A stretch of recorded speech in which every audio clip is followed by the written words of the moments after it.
Hi అండి, అందరికీ నమస్తే. ఈ రోజు చేసే మచ్చిపూస అన్నం అయితే మా కోవేటి ఆమెకు చాలా ఇష్టమైన మచ్చిపూస రైస్. ఆమెకి ఎప్పుడైనా వంట చేయాలనుకున్నప్పుడు ఈ మచ్చిపూస రైస్ అయితే చేస్తా ఉంటది. ఒక్కోసారి అయితే ఆమె అయితే చాలా బిజీగా ఉంటది, ఎందుకంటే పార్టీ పనులు. అందుకని చెప్పి ఈ అన్నం నాకైతే దగ్గరుండి మరీ నేర్పించేసింది. ఆమె నాకు నేర్పించింది. ఈ రోజైతే మీకైతే నేను చెప్తాను. ముందుగా స్టవ్ వెలిగించండి, తర్వాత అయితే దబర పెట్టండి. దబర బాగా వేడెక్కిన తర్వాత కట్ చేసుకున్న ఆనియన్ ముక్కలు, గార్లిక్ ముక్కలు, చెక్క, లవంగాలు, బిర్యానీ ఆకులు. ఈ రోజు నేను చేసేది మటన్ అన్నం కాబట్టి మటన్ ముక్కల్లో ఉండే కొవ్వు అయితే నేనైతే ఆనియన్ లో వేసి ఫ్రై చేస్తున్నాను. ఆనియన్ ఫ్రై చేసేటప్పుడు ఆయిల్ అయితే వేయనవసరం లేదు, ఎందుకంటే కొవ్వులో నుంచి వచ్చే ఆయిల్ తోనే ఆనియన్ ముక్కలు అయితే ఫ్రై అయిపోతాయి. కొవ్వులో ఫ్రై చేసిన ఆనియన్ ముక్కలు అలా ఉలాబలాగా ఫ్రై చేసిన తర్వాత మటన్ ముక్కలు అయితే వేసాను.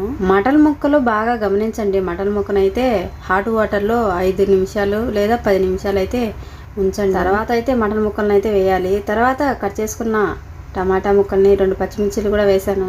ఇప్పుడు మటన్ ముక్కల విషయాలకు వస్తే మటన్ ముక్కలు అయితే బాగా క్లీన్ చేసుకున్న తర్వాత బాగా మరిగిన వాటర్లో అయితే మటన్ ముక్కలు వేసి ఒక 10 నిమిషాలు లేదా 5 నిమిషాలు అయితే ఉంచండి. తర్వాత ఆ మటన్ ముక్కలను అయితే వాడండి, ఆ వాటర్ పడేసి. ఇలా చేస్తే నేను నీసు వాసన రాకుండా ఉంటుంది మటన్ ముక్కలు. కాస్త పసుపు అయితే వేసాను.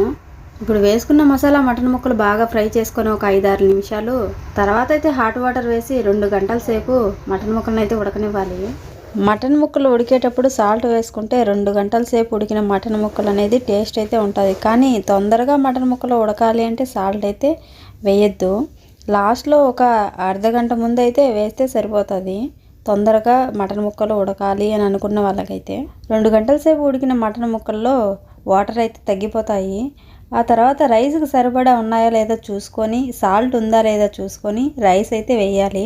అంతేను, ఈ మచ్చిపూస అన్నం ఈ విధంగా మా కోవేటి ఆంగ్ అయితే నచ్చుతుంది. వీడియో చూస్తారు కదా, ఈ వీడియో మీకు నచ్చితే ప్లీజ్ లైక్ చేయండి, ఎలా ఉందో కామెంట్ చేయండి. Don't forget to subscribe. Thank you for watching.